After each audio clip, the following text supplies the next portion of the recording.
Aholi xonadonlarini toza va sifatli ichimlik suvi bilan ta'minlash bugun muhim masalalardan biri. Ana shu maqsadda Xorazm viloyatida aholi xonadonlariga yetkazib berilayotgan ichimlik suvi sifati o'rganildi.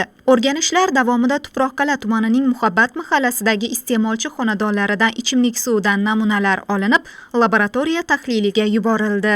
Hozirgi kunda Tuproqqal'a tuman ichimlik suv ta'minoti tomonidan aholiga toza ichimlik suv yetkazib berib turibdi. Ichimlik suv to'g'risida hech qanday muammo yo'q.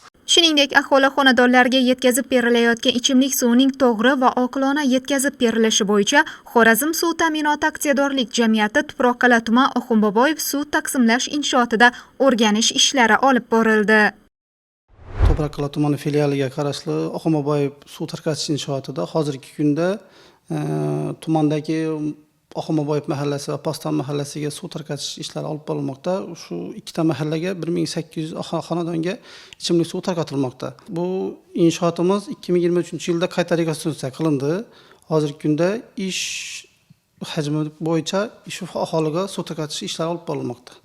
Suvdan oqilona foydalanish bu nafaqat iqtisodiy samaradorlik, balki barqaror rivojlanish ham demakdir. Inshootda aniqlangan kamchiliklar bo'yicha tegishli ko'rsatmalar berildi.